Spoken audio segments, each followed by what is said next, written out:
तो आज जो हम टॉपिक डिस्कस करेंगे सबसे पहले वो होगा आपका अमाइनो एसिड डेरिवेटिव्स। ठीक है, अमाइनो एसिड डेरिवेटिव्स क्या होता है तो उसकी तरफ आ जाते हैं जी।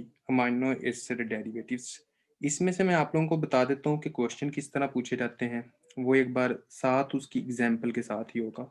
अमाइनो एसिड डेरिवेटिव्स में बेसिकली हमने ये देखना है कि इस अमाइनो एसिड से क्या क्या बन सकता है, यानी कि फॉर एग्जांपल कोई कौन सा अमाइनो एसिड है तो उस अमाइनो एसिड से हम क्या क्या बना सकते होते हैं। ठीक हो गया।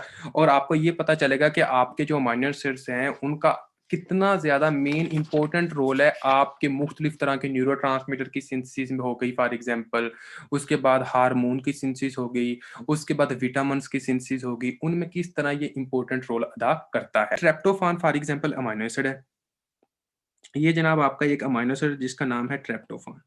तो जो ट्रेप्टोफान अमाइनो एसिड था, ये बात का आपको पता होना चाहिए कि जो ट्रेप्टोफान होता है ये आपका बेसिकली दो तरह के बहुत ज़्यादा मेन इंपॉर्टेंट सब्सटेंस बनाता है। मतलब कि इधर से ये दो रिएक्शंस में चेंज होता है। ये क्या बनाता है? एक तो जो ट्रेप्टोफान होता है वो आपका विटामिन बी 3 बनाता है। विटामिन बी 3 मतलब कि नियासिन। विटामिन बी 3 का दूसरा नाम जो होता है वो क्या होता है? आपका नियासिन होता है। ठीक हो गया। ये बनाता होता है। और किसकी मदद से ट्रेप्टोफान बनाता है? With the help of vitamin B 2, with the help of vitamin B 6। ठीक हो गया जी। उसके बाद यही जो होता है ये जनाब आपका एनएडी और एनएडी प्लस में एनएडीपी प्लस में चेंज हो जाता है। ठीक हो गया। एनएडी और उसके बाद क्या होता है? एनएडीपी प्लस, ये इसमें चेंज हो जाता है। और उसके बाद ट्रेप्टोफान एक और रास्ते में जाता है। ठीक होगा, एक और रास्ते में जाता होता है। अब वो कौन सा रास्ता होता है जिसमें जाता है और उसको कहते हैं कि ये जनाब क्या बनाता है? एक होता है सीरोटोनिन, एक होता है सीरोटोनिन, और दूसरा जो होता है उसको कहते हैं मिलाटोनिन। क्या कहते हैं? मिलाटोनिन। ठीक हो गया जी। उसके बाद यहां पर जो विटामिन होगा जो इसमें रोल अदा कर रहा होगा वो होगा विटामिन बी 6, और साथ इसके जो को फैक्टर होगा वो होगा BH4। ठीक होगा। अब इसमें से क्वेश्चन कैसे आ सकता है पहले हम ये देखते हैं। देखें, इसमें क्वेश्चन इस तरह आ सकता है। फॉर एग्जांपल वो क्वेश्चन में पूछ सकते हैं कि एक पेशेंट है, ठीक हो गया, वो जनाब 35 ईयर्स ओल्ड है, और उसके बाद वो कह देते हैं कि जनाब उसके जो कंडीशन है वो उसको डर्माटाइटिस है। उसको क्या है? डर्माटाइटिस है। उसको डायरिया है। उसको डाइमेंशिया है। उसको मतलब कि यहाँ तक इतने पहुँच बता के, और उसके बाद वो कहते कहते हैं कि जब वहाँ पर सनलाइट एक्सपोज़र हो तो सनलाइट एक्सपोज़र हो तो सनलाइट एक्सपोज़र हो तो हाइपर पिगमेंटेशन होती है। हाइपर पिगमेंटेशन होती है। और उसके बाद वो कहते हैं कि जनाब इसका क्या है? स कैज़ल नेकलेस है। ठीक हो गया। ये सारे साइन बताएगा और वो ये पूछेगा कि हाँ जी, इसमें किस अमाइनो एसिड की डेफिशिएंसी है? ये किस अमाइनो एसिड की डेफिशिएंसी से हो सकता है? ठीक हो गया। अब आप लोगों को ये तो पता है कि ये जो है बेसिकली ये सारे के सारे साइन किसके हैं? ये मैं ऑलरेडी आपको विटामिन की डेफिशिएंसी में पढ़ा चुका हूँ, ठीक है? ये सारे के सारे साइन होते हैं प्लेगरा के। कौन-सी डिजीज़ में आपके आते हैं? प्लेगरा के अंदर आते हैं। ठीक हो गया। उसने पूछा प्लेगरा, लेकिन प्लेगरा के अंदर अब अमाइनो एसिड पूछ रहा है। ठीक हो गया। आपने कहना है कि ये प्लेगरा की वजह से होते हैं। फिर आप सोचोगे यार प्लेगरा किस विटामिन की वजह से होता है? आप सोचोगे कि यार विटामिन ना बी 3 की वजह से होता है प्लेगरा। तो फिर आप सोचोगे कि हाँ जी यार विटामिन बी 3 की कमी से होता है। तो विटामिन बी 3 किस अमाइनो एसिड से बनता है? तो फिर आप अपने पॉइंट की तरफ आओगे, ट्रिप्टोफान की तरफ। ठीक हो गया। तो इस तरह ये एमसीक्यूज आपका हल होना चाहिए। तो इस तरह यानी कि ये एमसीक्यूज पूछ सकते हैं। ठीक है। उसके बाद फॉर एग्जांपल वो और रिएक्शन में पूछ सकते हैं। कैसे रिएक्शन में पूछ सकते हैं? एक और क्वेश्चन मैं आप लोगों के साथ ऐसे ही डिस्कस करता हूँ। वो इस तरह पूछ सकते हैं कि फॉर एग्जांपल ये इस तरह, जैसे कि एनएडी प्लस और एनएडीपी प्लस दिया हुआ है, वो इस तरह पूछ सकते हैं कि जनाब आपका for example pyruvate dehydrogenase complex था। ठीक हो गया। यानी कि आपके एक साइकिल है जिसमें जनाब पायरुवेट जो है उसने किसमें चेंज होना है? एसिटाइल कोई में चेंज होना है। और इसको क्या कहते हैं? Pyruvate dehydrogenase complex. क्या कहते हैं? Pyruvate dehydrogenase complex. ठीक हो गया। तो मतलब कि अगर वो ये पूछे कि पायरुवेट एसिटाइल कोई में चेंज नहीं हो रहा और उसमें, समझ आ रही है, उसमें पायरुवेट का लेवल बढ़ गया है और इसके साथ साथ लैक्टिक एसिड का लेवल भी बढ़ गया है, लैक्टिक एसिड का लेवल भी बढ़ गया है। आप लोगों को पता है कि जब पायरुवेट एसिटाइल कोई में चेंज नहीं होगा तो वो लैक्टिक एसिड में चेंज होना शुरू हो जाएगा, ठीक होगा? जिसकी वजह से फिर लैक्टिक एसिड का लेवल क्या होगा, वो राइज़ हो जाएगा, ठीक हो गया? और उसके बाद वो मेन पॉइंट आएगा कहाँ? वो ये पूछेगा कि हाँ जी जनाब, इसमें जो एंजाइम है वो तो बिल्कुल ठीक है, पायरुवेट डिहाइड्रोजिनेज जो एंजाइम है वो तो बिल्कुल ठीक है, लेकिन जो मेन जो इश्यू आ रहा है वो अमाइनो एसिड में आ रहा है। तो ऐसा कौन-सा अमाइनो एसिड है, वो क्या पूछेंगे, ऐसा कौन-सा अमाइनो एसिड है जिसकी डेफिशिएंसी से जनाब आपका ये इश्यू आ सकता है, जिसमें जनाब आपका लैक्टिक एसिड इकट्ठा हो सकता है, तो शाबाश क्या आएगा? ट्रिप्टोफैन आएगा। क्यों? क्योंकि आप लोगों को पता है कि पायरुवेट जब एसिटाइल कोई में चेंज होता है, तो जनाब यहाँ पर क्या होता है, NAD+ जो होता है वो NADH में चेंज होता है, ठीक हो गया? अब देखें NAD+ ही नहीं होगा, तो आपका NADH नहीं बनेगा, ठीक होगा? NAD+ नहीं होगा तो आपका NADH नहीं बनेगा।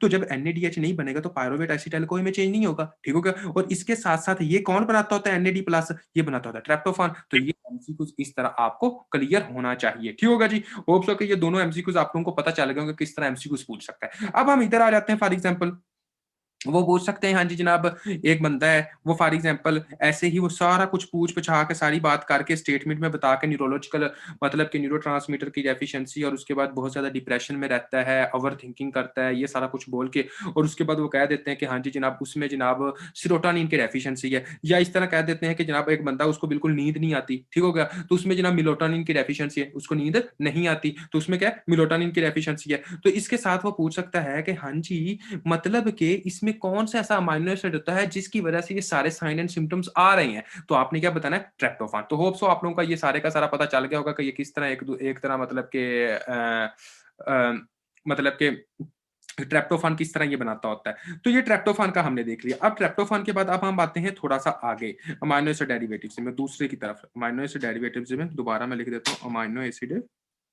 डेरिवेटिव्स। Amino acid derivatives. तो दूसरा जो पॉइंट है वो हम देख लेते हैं कि हाँ जी जनाब, और जो पॉइंट होता है उसमें क्या होता है। तो और जो पॉइंट होता है, पहली बात होती है एक आपका अमाइनो एसिड जिसको कहते हैं हिस्टाडीन। क्या होता है? हिस्टाडीन। हिस्टाडीन जो होता है वो आपका एक वासोडाइलेटर जो होता है जिसको कहते होते हैं हिस्टामिन, उसमें चेंज होता है। किसमें चेंज होता है? आपका हिस्टामिन में चेंज होता है। और ये किसकी मदद से चेंज होता है? आपका विटामिन बी6 की मदद से चेंज होता है। ठीक हो गया? अब देखें मेनली बात है। अब फॉर एग्ज़ाम्पल वो एमसीक्यूज़ इस तरह पूछ सकते हैं कि हाँ जी जनाब, एक बंदा है, ठीक है? उसमें जनाब मतलब कि उसमें मुकम्मल तौर पर आईजीई का जो लेवल है, समझ आ रही है? आईजीई का जो लेवल है, वो जनाब बहुत ज़्यादा है, समझ आ रही है? आईजीई का लेवल होता है एलर्जिक रिएक्शन में ज़्यादा। किसमें होता है? आईजीई का लेवल किसमें होता है? एलर्जिक रिएक्शन में ज़्यादा। आपकी एक रिएक्शंस होगी, आप इम्यूनोलॉजी में, आप पैथोलॉजी में ये चीज़ें डिस्कस करोगे, हाइपर सेंसिटिविटी रिएक्शन, ठीक हो गया? तो आप देखोगे फॉर एग्ज़ाम्पल वो इस तरह एग्ज़ाम्पल दे कि क्वेश्चन डायरेक्ट बायोकेमिस्ट्री का लाइन बाय लाइन नहीं आता होता। उसका क्वेश्चन हमेशा कुछ लंबी स्टेटमेंट होती है, उसके बाद आता होता है, ठीक हो गया? तो वो क्या पूछेगा?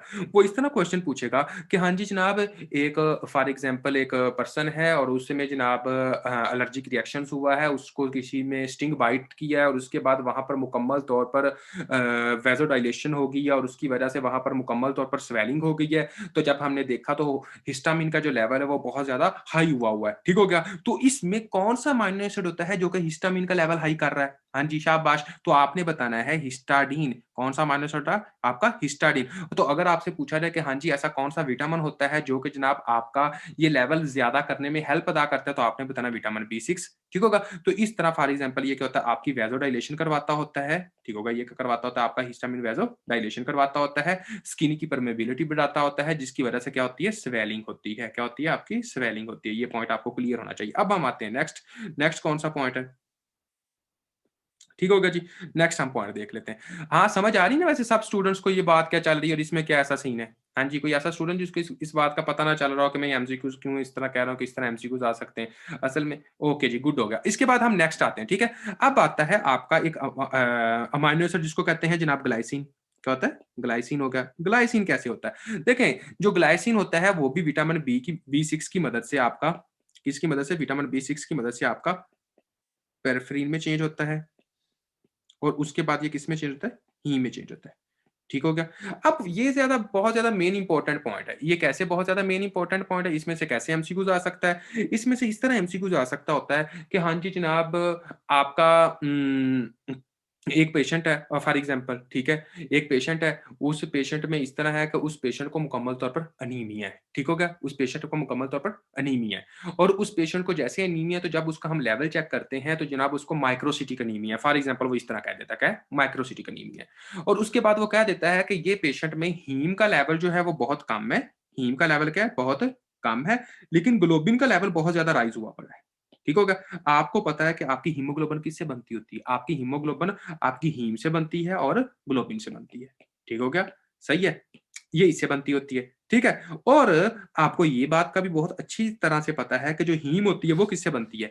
वो बनती होती है आयरन से और किससे?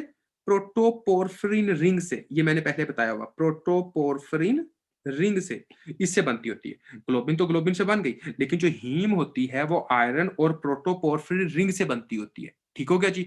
उसके बाद वो पूछेगा, क्वेश्चन कैसे पूछेगा? उसने क्वेश्चन इस तरह पूछना है कि हाँ जी जनाब, एक पेशेंट है, उसको अनीमिया है, उसको haem for example haemolytic anaemia है, ठीक हो गया? जब हम उसका लेवल चेक करते हैं तो उसमें ग्लोबिन का लेवल जो है वो ज़्यादा है, नंबर 1 ग्लोबिन का लेवल ज़्यादा है और यहाँ पर किसका लेवल ज़्यादा हो सकता है? शाबाश बताइएगा जी। इसमें ग्लोबिन का लेवल ज़्यादा है और उसके साथ-साथ उसमें आयरन की टॉक्सिसिटी हुई पड़ी है। समझ आ रही है? आयरन की टॉक्सिसिटी अगर ना भी वो कहे तो वो ये कहेगा कि अनीमिया होने की वजह से उसको ज़्यादा ब्लड ट्रांसफ्यूजन किया गया। जब ब्लड ट्रांसफ्यूजन किया गया तो उसमें साइन एंड सिम्पटम्स जो हैं वो जनाब आपके आयरन टॉक्सिसिटी वाले शो होना शुरू हो गए। कौन से? आयरन टॉक्सिसिटी वाले शो होना शुरू हो गए। तो ये कौन-सी विटामिन्स या कौन से आपके अमाइनो एसिड की वजह से ये सारा कुछ हो रहा है? तो आपने क्या बताना है? थोड़ा-सा सोचें। आपने कहना है कि भाईजान, आपका ये हीम कौन बनाता होता है? पोरफ्रीन। और इसके साथ क्या बनाता होता है? Plus iron. ठीक हो गया? यहाँ पर आयरन का लेवल बढ़ा हुआ है, यहाँ पर ग्लोबिन का लेवल बढ़ा हुआ है, मतलब कि दोनों बिल्कुल ठीक हैं। तो कमी किसकी है? कमी है आपके प्रोटोपोर्फिरिन रिंग की। किसकी कमी है? प्रोटोपोर्फिरिन रिंग की कमी है। तो प्रोटोपोर्फिरिन रिंग किस अमाइनो एसिड से बनता है? अमाइनो एसिड ग्लाइसिन से। समझ आ रही है? और कौन-सा विटामिन होता है? Vitamin B6. तो आपने कहना है कि ये किसकी वजह से हो रहा है? विटामिन बी6 की डेफिशिएंसी से हो रहा है और अमाइनो एसिड कौन-सा है? ग्लाइसिन। ये एमसीक्यूज़ पॉइंट है। ठीक हो गया जी? ये वाला पॉइंट, ऐसा कोई स्टूडेंट जिसको ये वाला पॉइंट क्लियर नहीं हुआ तो बंदा पूछ सकता है, वरना हम नेक्स्ट आगे कैरी ऑन कर रहे हैं। हाँ जी, कोई ऐसा स्टूडेंट जिसको ये पॉइंट क्लियर नहीं हुआ, वरना हम नेक्स्ट कैरी ऑन करें। ओके जी, गुड हो गया अगर क्लियर हो गया तो। अभी हम आगे आते हैं, ठीक है? अब हम दूसरा जो पॉइंट है वो देखते हैं कि हाँ जी आगे क्या है, ठीक है? अब हम आते हैं, वो देखता है, वो कहता है कि जनाब आपका एक होता है अमाइनो एसिड जिसका नाम होता है ग्लूटामेट। जिसका नाम क्या है? ग्लूटामेट। 1 मिनट जी। उसका नाम है जनाब ग्लूटामेट। ठीक हो गया? अब ये ग्लूटामेट साहब है, ठीक हो गया? और ग्लूटामेट जो है ये नॉर्मल किसमें चेंज होता है? गाबा में। किसमें? गाबा में। ठीक हो गया? और इसके साथ-साथ ये चेंज होता है ग्लूटाथायोन में। समझ आ रही है? अब मेरी इस बात को शाबाश आप लोगों ने थोड़ा-सा गौर करना है, ठीक हो गया? थोड़ा-सा इस तरह गौर करना है कि जो गाबा होता है वो होता है इन्हिबिटरी न्यूरोट्रांसमीटर। कौन-सा होता है? Inhibitory neurotransmitter. और ये कौन करवाता होता है? विटामिन बी6 करवाता है। इन्हिबिटरी न्यूरोट्रांसमीटर होता है। अब मैं एक बात आपको समझा दूँ कि इन्हिबिटरी न्यूरोट्रांसमीटर का काम क्या होता है? ठीक हो गया जी? इन्हिबिटरी न्यूरोट्रांसमीटर का रोल क्या होता है? अब मेरी बात को शाबाश आप लोगों ने गौर करना है। फॉर एग्ज़ाम्पल मेरी वीडियो शो हो रही है आप लोगों को? हाँ जी, आप लोगों को मेरी वीडियो शो हो रही है? अब देखें फॉर एग्जांपल, ठीक हो गया? अब देखें फॉर एग्जांपल ये मेरा हाथ है, मैं ऐसे आगे लेकर जाने लगा हूँ। अब देखें फॉर एग्जांपल ये मेरा हाथ है और मैं अपने इस तरह लेकर आता हूँ, ठीक होगा? अब जैसे यहाँ पर लेकर आऊँगा अपनी तरफ, तो जो मेरा हाथ थोड़ा-सा रुक जाता है, जो मेरा हाथ रुक जाता है, तो उसको जो अमाइनो एसिड्स होते हैं, जो इन्हिबिट करते होते हैं, वो होते हैं इन्हिबिटरी न्यूरोट्रांसमीटर, जो एक्शन पोटेंशियल को थोड़ी वक़्त तक रोक देते हैं। समझ आ रही है? अब फॉर एग्जांपल मैं हाथ अपना इस तरह हिला रहा हूँ, ठीक है? मैं चाहता हूँ कि मैं हाथ सिर्फ 2 बार इस तरह मूव करूँ, ठीक है? तो ये 2 बार जो मैं एक बार मूव करता हूँ और उसके बाद मैं रोकता हूँ, ये जो रुक रहा है वो किसकी वजह से रुक रहा है? इन्हिबिटरी न्यूरोट्रांसमीटर की वजह से रुक रहा है। ठीक हो गया? अब फॉर एग्जांपल आप ये समझें कि गाबा कम है, गाबा कम है, तो जो मैं हाथ रोकूँगा, क्या वो मेरा हाथ सही तरह रुकेगा? नहीं रुकेगा। जब मेरा हाथ नहीं रुकेगा, तो वो क्या होगा? इस तरह के सिम्पटम्स, ट्रीमर्स होंगे, झटके लगेंगे, समझ आ रही है? तो ट्रेमर्स किसकी वजह से होते हैं? गाबा की वजह से, गाबा की कमी की वजह से। क्यों? क्योंकि इन्हिबिटरी न्यूरोट्रांसमीटर कम हुआ, एक्साइटेटरी न्यूरोट्रांसमीटर का लेवल बढ़ गया।